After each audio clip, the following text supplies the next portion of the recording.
Hi there and welcome to the December edition of our Redden District Fisheries feedback video. We've got some really good news to share with you. We've got some great fish to show you, plus all our usual announcements, competitions and the rest of it. So let's get on. So Del, Fisheries Report. I read that we are the Angling Club of the Year. So that makes you, presumably, Fishery Officer of the Year. Well, yeah, of course. But then, you know, in my head, that's always the case. Well, it'd be nice to see it ratified anyway. Well, was it a surprise? Yeah, massive surprise. It was just a phone call out of the blue. I think it was a Friday afternoon, I think. And I was sat in front of the computer, which I seem to be doing more and more of these days. And Jim was in the background and he was overhearing what I was talking about. And all of a sudden he started jumping around and sort of punching the air, and I was thinking, does he know something I don't know or whatever? But he twigged what was going on. Right. And yeah, it was a massive surprise. I'll be perfectly honest, I didn't even know these awards existed. Oh, well, there you go. But I mean, I mean, I know we've done videos and we thank people, and that's right. But just briefly, what did they cite? What were the examples they gave that put us in the frame? Yeah, well, I mean, the obvious one is the hatchery. Of course, yeah. You know, and the publicity that's been sort of touted about that. The Better Fishing Academy, they were really impressed with, you know, our sort of vision for that. Well, we've got some more news on that later, so that's good. Yeah, exactly. And just general communication with our members. In fact, we do these videos, the open days, and the fact that, you know, we're communicating and engaging with our membership, I think that was probably the biggest one. Well, you know, take it while we can. Yeah. Oh, yeah. I mean, everyone likes a slap on the back. Well, quite. And, you know, and there you are, dancing and cheering and putting signs on the wall. I was quite surprised. Yeah. My wife, she said, I'm gonna frame that and put that on the wall. So, yeah, down in the hut, we got a certificate and the article from the Angling Times. Lovely stuff. Right, well, let's move on to more mundane things. Wylies, I know, is the bane of your life, but how are you and Jim getting on down there? Yeah, slowly is the watchword for Wylies. We have now got probably 95% of the fencing up. We've even got one of the gates up. There's a few other bits. We've left some bits out because we need some access and that sort of stuff. So they'll be the last bits to go in. But now we're just waiting on the weather now. But the timetable's still on schedule. People will fish there in the spring. Yes, yeah? as I said in previous videos, we will get at least a couple of those banks opened up. You might not be able to get all the way around, but we will get some of those banks opened up for the spring. Well, thanks for all that you and Jim are doing, and the weather's not exactly been on the side. No. But I mean, I know members will appreciate being able to get back to Wylies again. It is one of our venues where float fishing is probably the most effective way of catching those lovely tench. Yeah, exactly. It's a lovely venue, and because there's no sort of through road or anything like that, it's one of those sort of places you can sit and contemplate your navel while you're not catching anything. Well, hopefully they will be catching something. Yeah. We shall see. Okay, Friday Club, I see from Facebook that Jim is starting them again. Yeah, this Friday. It's going to be the first one. They'll run right the way through till end of February, beginning of March. Very lightweight. It's as much a social gathering, I think, as it is as a work party. But it's valued, you know, if they only ever go out and pick up litter, it's more than's done anyway normally. So, but I mean, we're also going to be trimming and sorting out the swims, aren't we? Yeah, I mean, the focus this year will be on Wilmots. Wilmots is starting to get a little bit not overgrown on the banks, but just the banks are growing out into the pond, if you like. So we're going to do some work with that. We'll do a little pick of some description around some of our venues on another Friday, and then we may well go up to Moatlands and possibly even, if it stops raining and if the river goes down, possibly even up to Wylies. Fantastic. Oh, we'll look forward to that. So every Friday now for the next few weeks, 10 o'clock, meet at Farnham Flint Hut, cup of tea, bacon roll, and some useful work for the association. So thanks to everyone that's responded, and we will continue to promote it through Facebook. Now, The hatchery, where are we? I mean, we're obviously we've got fish growing on there. How are they doing? Yeah, the fish that are growing on are doing really well. Jim reliably informs me that we have fish in there getting towards 6 inches long, which is quite good. My eyes don't allow me to see them, but Jim tells me there's fish in there 6 inches long. I mean, the food's going somewhere that we're putting in there, so it's probably going down their throats. And this is primarily chub and barbel. But it's primarily barbel we got in there. Yeah, we held most of the chub have gone in the can. Most of the chub have gone in. Primarily it's barbel. I mean, it's difficult when you've got a big tank. It's very difficult to sort of estimate numbers and things like that. But I think we're heading towards anywhere between about 500 and 1,000 fish in there. They'll go out probably April time, somewhere around about that sort of time, just in time for us to then start moving the 2025's batch in. So just remind me, we will go for dace first, is that right? Yeah, dace first. So dace will be sort of end of February, beginning of March. We'll bring them in, strip them. We'll have the eggs from those, so they'll be growing on from sort of mid-March. Then from the end of March, beginning of April, we'll have roach in there. And then the chub and barbel will go on May, June, really, isn't it? May, June. Yeah. Oh well, good luck. I mean, it's going to be the first year of full production. Yes. We're going to set ourselves some targets this year. We've already, as I've said right the way through, it's a massive learning curve. We've learned all sorts of lessons to the point that we're now actually just changing some bits and pieces around in there. And we're going to start trialling different approaches to try and refine it, if you like. Right. I think one of the updates that I gave earlier on in the year or last year was I'm fairly confident if we hadn't have made the mistakes we made, we could have doubled, if not trebled, the amount of fish we had this year. Right. So obviously we won't be making those same mistakes again. So I'm feeling really quite confident that we can really sort of make some hay this year. Well, that moves me on really to our last point. This hatchery is going to be costing us anything between £5,000 and £7,000 a year to run. Yeah. As people will know, or will certainly be about to know, once again, Redden District have frozen their permit prices, particularly for the general permits. Yep. However, there will be an opportunity for individual members who can afford it and feel so inclined to add a supplement to their permit renewal. Yep. That will all be coming out in the paperwork. So if you want to add a tenner or 20 or more, that money goes straight to the Kennet Hatchery Fund, yeah? Yeah, that's it. Yeah, there's when you apply for your permit online, you click your boxes that you want to do, a general permit, for instance, and just below where you click that you want to do that, there'll be a number of boxes underneath there, 5, 10, 15, and I think there's one there for 50 quid. And you can click one of those and that'll automatically take it out when you purchase your permit. Look, if it's £1, it's £1 more than we got now. Well, some of the bills that I've been getting electric wise are quite scary. Well, hopefully the members will respond. They've been fantastic so far. We raised plenty of money to build the thing, didn't we? Yeah. But the thing is, as I said right from the off, year one, something's new, everyone's excited, Year 2 and 3, you're not going to see any difference on the rivers. No. So, it's almost as if we're not delivering. Well, it's an act of faith, isn't it? Yeah. So years 2 and 3, we really got to sort of push it because that's what will carry us forwards, and there won't be any real thing to show within the rivers. Hopefully by year 4, 5, people will start catching fish. Well, most anglers are really only interested in catching 4 and 5-year-old fish anyway. Yeah.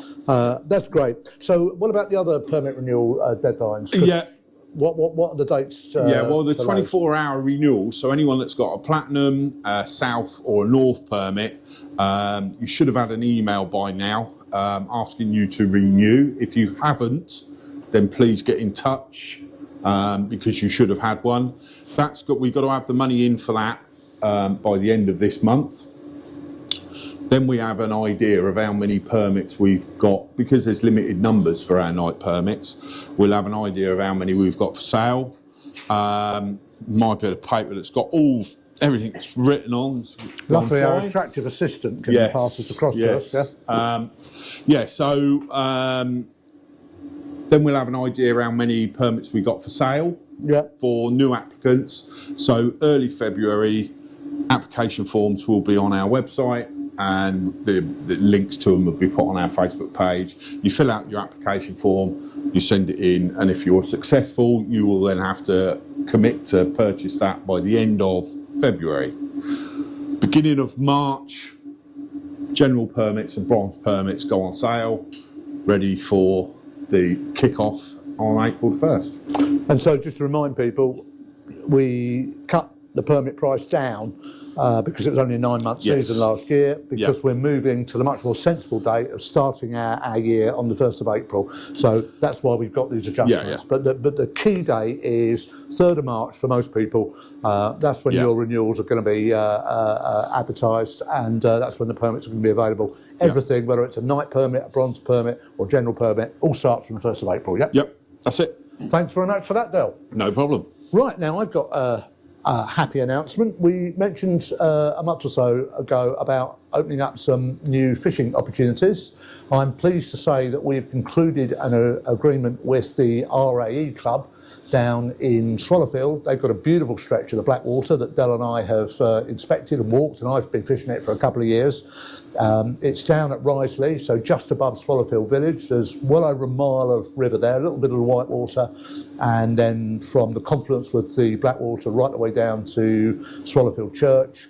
It has done, as you can see from the pictures we're going to show you now, it's done some big bream, it's done barbel to £14 actually, but there is a modest stock of barbel in there, but it's primarily a chub venue. I fished it in the winter months and had some lovely chub up to about £5.9 I think, but you know, it's not as productive, Del, as the upper reaches of Blackwater. It's more Loddonish, you know, in that you're looking at catching bigger fish, you know, 4 to 6 pound chub, and some, you know, quality barbel, quality bream, also some big perch. So we got this beautiful little stretch of river. There's going to be 4 tickets available, no charge at all, to Reading District members. You'll be able to get them on Clubmate. We're hoping to open up from Saturday the 18th. There'll be another announcement on our Facebook post. You'll literally go on just like you do for an exchange ticket, and you can book one of the 4 tickets. We'll put up a map now of the venue, but all of that information will be available. You can access it either from Swallowfield Church at the downstream end or at the upstream end by the River Whitewater. There is unfortunately a rather brutal cattle fence, isn't there? But there's half a dozen stiles that have been installed there. I mean, it's good news because it keeps the cattle away from the riverbank, but you can't climb the fence. It's too nasty for that. But there are, I think, 2 or 3 gates and half a dozen stiles, and we've also got plans to put a few more stiles in. So you access the fishery through the gates and the stiles, and we'd be really interested to get feedback from Reading District members. It's not a place you're going to sit and get a bag of fish from one swim. You might get 2 or 3 big chub if you're lucky, but you're far more likely to succeed roving around with a bit of bread, bit of cheese, a bit of lunch and meat. There are some nice fish to be caught, and we hope members enjoy it. The beauty of the Blackwater, as we've said on these videos many times before, it becomes fishable after a flood a lot sooner than the Kennet or the Thames or the main Loddon. So it's a useful addition to our portfolio, and we hope members enjoy it and catch some fantastic fish. One other announcement, Del mentioned earlier about the Better Fishing Academy, and we've been in discussions with Steve Reed, who's the guy that's kindly coordinated last year's programme. Plans are afoot for next year, so look out for that. But in the short term, particularly during these dark winter months when very few people want to go fishing, we thought it'd be a good idea to organise 3 fishing clinics, if you like, classroom sessions on pike rigs, on cart rigs, and also on the basic of fishing knots and lines and end tackle. The complicated bit. Yeah, the bit that matters. The bit the fish say. Yeah. So we're going to get experts, or certainly very knowledgeable anglers here as tutors. Be a maximum of 10 people. You'll be able to book on through our website and through our Facebook page. You'll have an opportunity to see how the more experienced anglers tie their specific successful rigs and have a go at tying them up yourself. So the first one will be the pike sessions, followed probably by the general coarse fishing one on knots and lines and rigs, and then when the weather gets a bit better, we'll probably get one of our more experienced and successful carp anglers down, whose name you will undoubtedly know and I won't. Oh yeah, it'll be a carp fishing household name. Well, there you go. And again, you'll have an opportunity to make sure you can tap into their knowledge and their experience, and more importantly, have a practical go yourself. I mean, I don't know about you, Dale, when someone shows me a knot on a diagram or a rig, unless I've tied it myself, I can never remember it. I mean, I've been fishing all my life since I was, knee-high to a grasshopper, and if someone shows me a particular knot as a line drawing, it might as well be in Chinese. I just can't seem to be able to comprehend it. But if someone actually stood there and showed me how to tie it, no problem at all. Absolutely. Well, I hope it's going to be successful. And I say, look out for the announcements. Talking of announcements, we didn't mention Junction 12, we didn't. did we? No. Junction 12, bookings for this year, weekend bookings only, Friday to Saturday. They will go live at 10 o'clock on the 27th of February. We'll have a specific number that should pop up somewhere up here in a minute. Last year was an absolute nightmare. We've been struggling ever since we opened it because of it's so popular. It's an hour or two of an absolute nightmare. We started doing it as emails originally, but we ended up with getting sort of 20 emails all marked at 9 o'clock when we opened.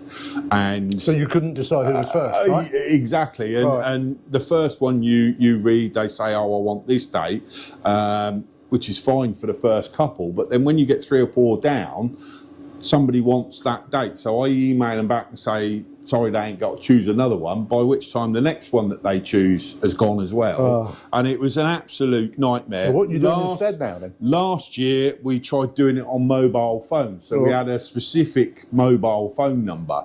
And I've never, ever seen a mobile phone do what this thing was doing. I mean, at times, we'd get halfway through a conversation, but because there were so many other people trying to get through at the same time, it was cutting you off mid-flow. And it was an absolute, I mean, I've never known stress like it, and I'm used to stress. So this year we've actually got a dedicated call queuing system. Well done. So it will be the first person that calls will be the first person, second person, So it might mean a bit of a wait for somebody, but bear with us, we will get to you in the end. So what's the date to dial this number? 27th of January, 10 o'clock. I shall remember to leave you alone that day. Mate, please. Okay, I think that finishes our announcement. So lots been happening. Time to roll the picture gallery.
Well, Dale, considering the weather has been appalling, we've had rivers in flood, we've had snow, we've had ice. I think our members have done pretty well on the chub, don't you? I'll tell you what, I'll tip my hat, because you won't find me out fishing in this.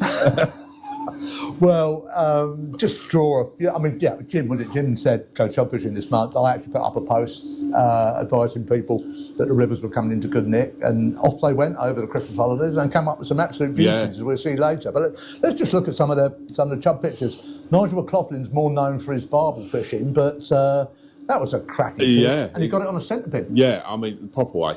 In my view.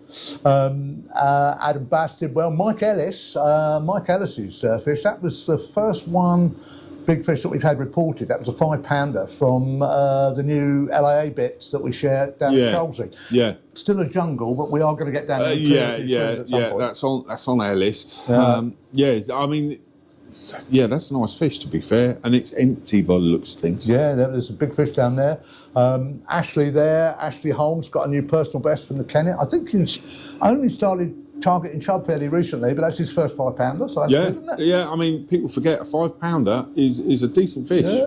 I was also pleased that, I told people what levels to look at on the Loddon, and Stephen Crane went out and had some nice fish off the Loddon, and then, as we'll see later, some right old donkeys off the Thames. So, well done, everyone. Yeah, exactly. And, looking on our Facebook page, the amount of times I see PB, it's my PB, it's my PB. I mean, find me some better chub fishing.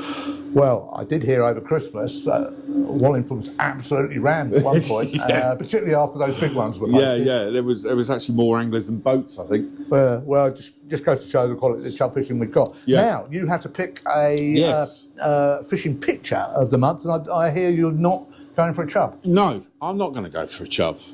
It's winter. And pike don't tend to be caught in the summer. We don't get many pike, so the winter is time to showcase some of our pike fishing. And I think the one that Lewis Chandler caught, and the photo in general, I mean, as I keep saying, it's not a fish picture a big fish competition. It's a fishing picture competition. That's a cracking. You got the smile. It's lovely patination on the pike. So yes, Lewis, it's yours this month. Give us a shout as to when you want to come up and pick up your gear, courtesy of Roll Hutchinson Bait and Tackle. There'll be a coarse pack, some ground baits, pellets, this, that, and the other, and of course the Redden District hat. Well done, Lewis, and I agree. That is a lovely fishing picture. Yeah. It really is. Right. Time to move on to our Fish of the Month competition. If I can find the pictures, here they are. Pretty impressive. The contenders were just roll a gallery. Nigel McLaughlin with his 13-pound barbel from the Kennet.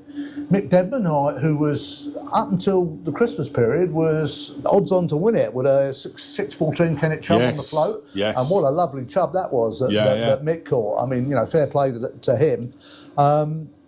Rupert McCart came in with a 7.3 Thames chub, royal beauty, caught a big fish. That, I mean, look at the belly on it. Yeah. And then now I don't like having to do this because I do fish with a bloke, but at 7.4, I'm afraid Andy Dodd is a second-time winner in 2024. Oh, blimey. I know. I think everyone's going to start up in their game. Well, they are, or Doddy will have to stop fishing for a bit, but that was and is a cracking Thames chub, and look at it. Yeah, it's immense. I mean, like I say, as I said just now, a 5-pound chub is a very good chub. A 6-pound chub is exceptional chub. 7-pound chub, you're getting into... It's off the scale, isn't it? Yeah, you're getting into fish of lifetime territory. Very much so. So look, Andy, congratulations. Rupert as well, congratulations to you. Awesome fish. You only had very small windows of opportunity to fish the Thames, but you read those river gauges right. You get down there at the right time. You boys know what you're doing, and I'm so pleased that in the limited time available, they were able to come up with. I mean, I think the key to mention here is these guys that are catching these sort of 7-pound chub and what have you from the Thames. It's not by chance. You know, they don't just turn up and they don't just catch them. There's a lot of legwork goes into catching fish like that, you know, and please, you know, don't expect to go down, whack a feeder out and pull in 7 pounder. It doesn't happen. You know, there's a lot of work goes into behind the scenes to catch fish like that. It's, a lot of it is knowing what the river's going to do at different heights, working out where the crease is. Yep. You know, I know that for a fact. I mean, these big chub are not in every swim, but get to know the river. Yeah. You can shorten the odds in your favour. Yeah. I mean, it goes.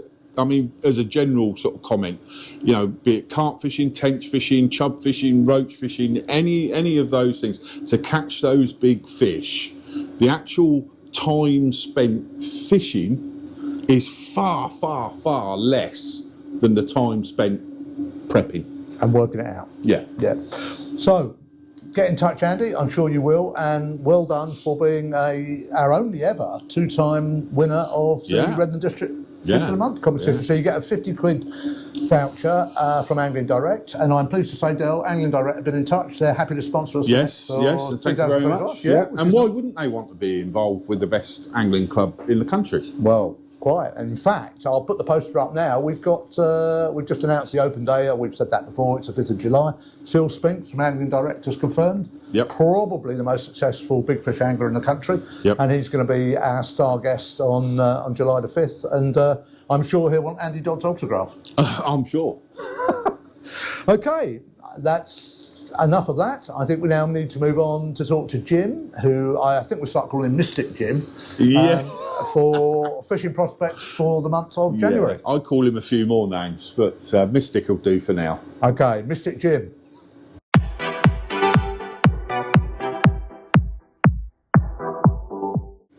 Jim, apologies for taking the mickey, but your predictions have been accurate, which is why we now call you Mystic. Okay, I'll take that. Before we get on to fishing prospects, I came round the other day and I noticed you messing about in boats. What was going on at Wilmot's? So Wilmot's, we were doing a bit of electro fishing. We had Ashley with us for a day. She gave us a hand sort of back end of the summer. This is our Spa Shop student. Yeah, so she done come back into the summer, do our work experience with us. So we needed a spare pair of hands, and she willingly gave up her free time and come down for the day to help us out. And it's something we try and do sort of every year on Wilmot's. We need to try and keep the sort of the level, the size of the fish down to sort of anything sort of 6-7 pound and above is probably too big to be into Wilmot's, because people are on there, they're fishing sort of light line, 6 pound line, and if you were one of them 8 to 10 pounders, trust me, you know about it. So basically we're trying to move a few of the small, bigger fish out to allow room for the smaller fish to come. I think they're coming sometime around February. So essentially we need to try and take, if we've taken 20 fish are around 7 to 8 pound out, it gives us the potential to put 100 plus of these 2 to 3 pounders back in. Well, that's good fishery management. I understand you had a few surprise bream. Yeah, it was quite a surprise. Real close into the edge as we were going along the reeds, and all these skimmers started popping up out of nowhere. And I'm pretty sure they've probably come out of Flint. I know there is quite a few bream in Flint, and they're real big ones as well. So I think those bream in Flint must have been breeding quite well, and we've had them ended up into Wilmot's, which is nice. The thing that I was pleased when I saw you was numbers of small tench that are breeding in Wilmot's. Yeah, there's absolutely plenty of small tench in Wilmot's.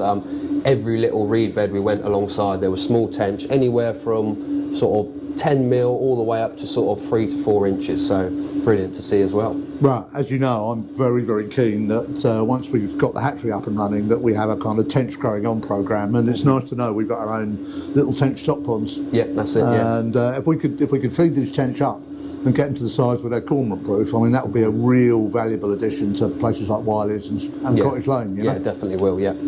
Right, okay, January, we're in the middle of a big freeze. Our lakes are just about to freeze up as we're filming this. Let's just assume that it's thawed and people aren't stupid enough to try and fish through the ice. Where once the thaw occurs and the rivers drop, what would you recommend people target in January? Definitely your pike. I'm yet to see a 20 pounder this year, so if someone can get one of them, that would be nice to see. I've seen quite a few guys sort of roving around the pits with the lure rods, as you normally do. So pike fishing is going to be the sort of number one thing, especially with these cold, frosty mornings. I've seen a few people sort of sitting out in this frost, and I've said to them, "Oh, how are you getting on?" No good. Well, yeah. So make sure you pick your days you're going, is what I would say this next coming month. Pick these milder days as well. These days where you're getting big drops through the night and it's sort of the same temperature through the daylight. Don't worry about those. Wait for these evenings where it's sort of 10 degrees in the evening and you're only getting these drops to sort of 6 or 7s overnight, and then back by the morning it's up to 10 degrees again. They're great days to be out fishing. Yeah, you're looking for those low pressure systems to come in, aren't you? And just hope they don't bring too much rain. And obviously carry on with the amazing chub fishing. Yeah, the chub fishing's been exceptional, and it's only going to get better, and the chub are only going to get bigger as well. So make sure you get your cheese paste out there, start roving about. Most chub that I've sort of caught in the last few years, I'm never sitting in a swim too long. I'm a mobile guy. I like to be moving, and the barbel stuff, especially when the rivers are up, you can literally catch them 2 foot off the bank, under your feet, big baits. Yeah. Okay, let's just test your mystic powers.